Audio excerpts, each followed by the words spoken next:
하나의 역설적인 상황만 좀 말씀드려보면은 대학 안에서 철학의 수요, 공부하고자 하는 수요가 많다고는 할 수 없습니다. 오히려 줄어든다고 얘기하는 게 정확하겠죠. 그런데 바깥에서 이루어지는 대학과 상관없는 교육기관 안에서의 철학 공부라는 것은 사실 또 대단히 활성화되고 있습니다.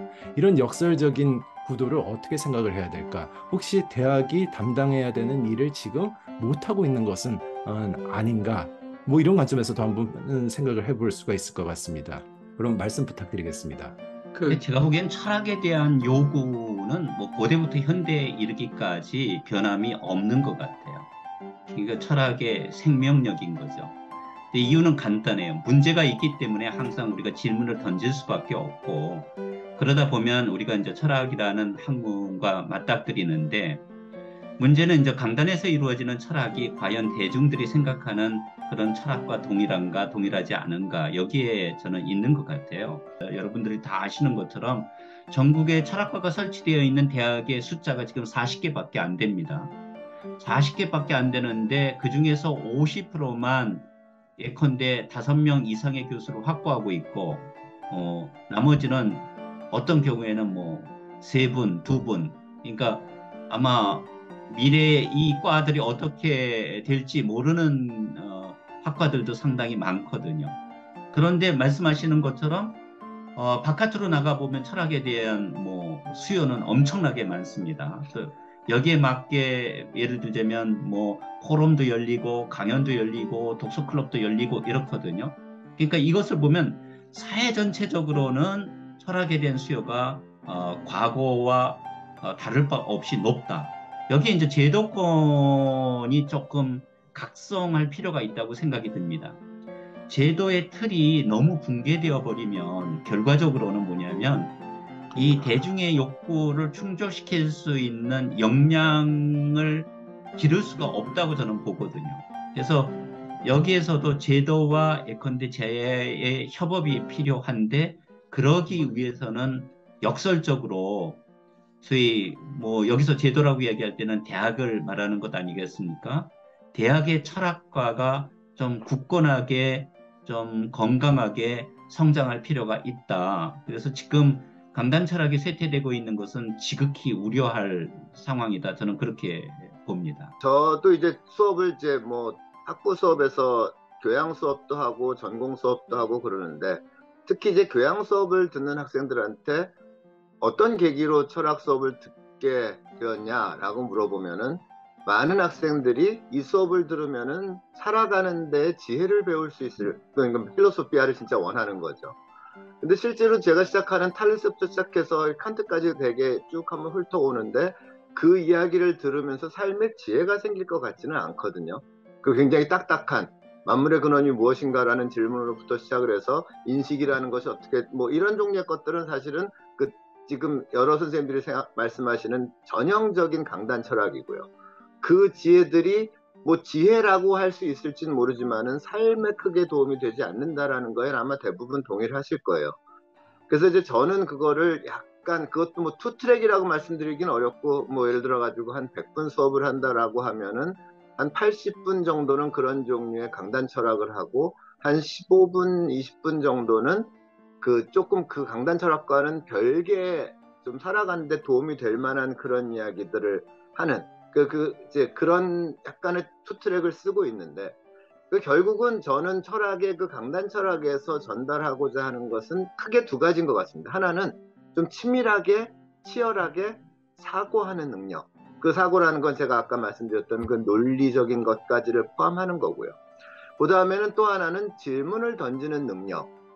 이라고 저는 생각을 하거든요. 왜냐하면 철학자들의 대부분의 사람들이 거의 다 이제 좋은 새로운 질문을 던졌던 사람들이었기 때문에, 그래서 그런 것들을 추적을 함으로써 결국은 질문이라는 건 이렇게 던지는 거야. 그것을 일상으로 연결시켜주는 작업까지도 뭐 강의실에서 조금은 해야지 그것이 일반인들, 학생들에게 좀 도움이 되지 않을까. 그리고 그것이 좀 더 확장됐을 때 철학을 직접적으로, 그러니까 그게 아마 제가 보기엔 대중적인 수요나 관심이 밖에서 있는 이유가 그것일 테니까, 그 연결고리를 해주는, 그 연결시켜주는 작업, 또 역시 지금 현재 강단에서 철학 강의를 맡고 있는 사람들이 조금은 더 신경을 써야 될 부분이 아닌가라고 생각을 해봅니다.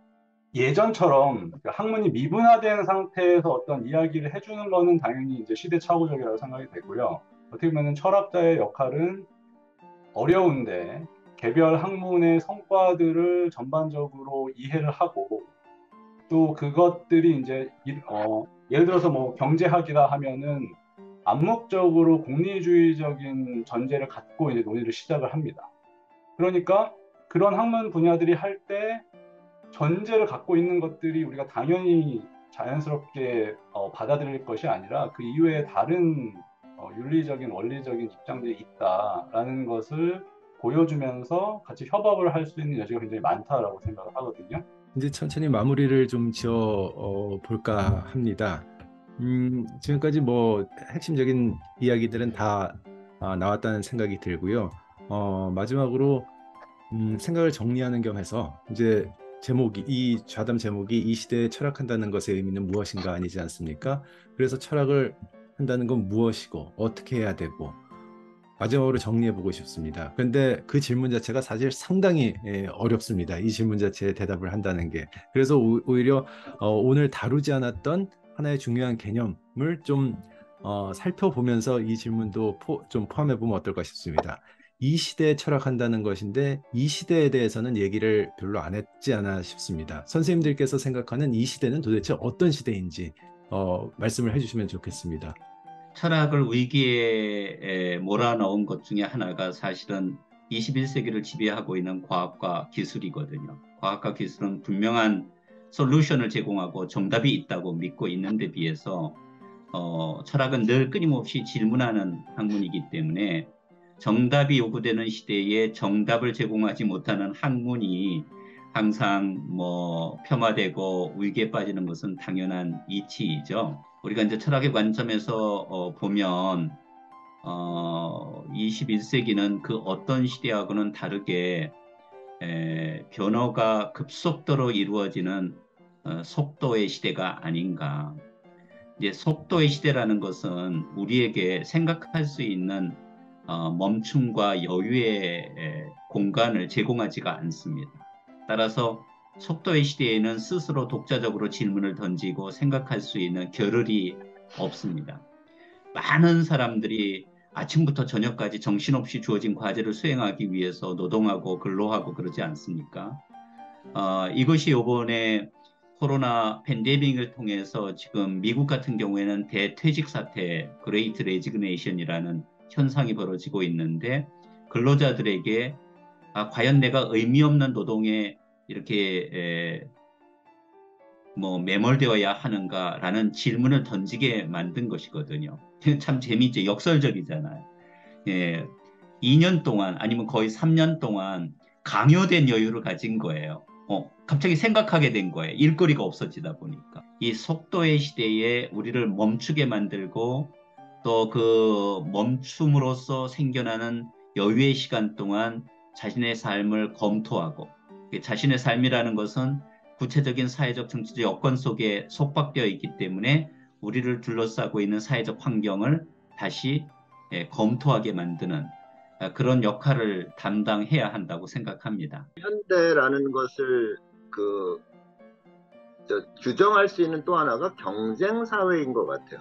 그래서 끊임없이 스스로 꼭 나쁜 의미만은 아닐지 모르지만은 끊임없이 스스로를 발전하게끔, 그래서 다른 사람과의 공정한 경쟁에서 이기게끔, 때로는 그 공정이라는 것을 좀 위반하면서까지도 이기는 것이 중요해지는, 뭐 그러면서 그 사회적인 측면뿐만 아니라 그 함정철 선생님 말씀하셨던 것처럼 이제 피로 사회라는 그 단어가 우리에게 이제 굉장히 많이 익숙해진 그런 것 같은데, 그러니까 그런 시대에 살고 있는 저희가 결국은 철학이라는 것을 통해서 생각할 수 있는 거는 과연 이 흐름이라는 것을 따라가는 것이 맞느냐라는 것을 스스로에게 질문을 던지고, 저는 뭐 오늘 계속 하다 보니까 뭐 질문 던지는 아주 전도사처럼 되어버렸는데, 그러니까 스스로 현재 상황에 대해서 질문을 던지고 반추하고 좀 머물러서 생각해보는 뭐 그런 것이 철학함이 아닐까라고 생각을 하거든요.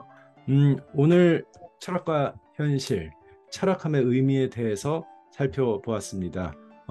철학함의 의미가 무엇인지를 살피면서 이 철학이 들어있는 시대적 환경이 우리가 어떤 세계 속에 살고 있는지 역시 한꺼번에 반성해 볼 수 있는 귀중한 시간이 아니었나 싶습니다.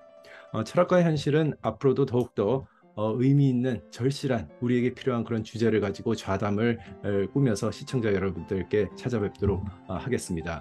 오늘 참석해 주신 허우성 선생님, 이진우 선생님, 김현서 선생님, 김도식 선생님 감사드립니다. 저는 사회자 서동욱이었습니다.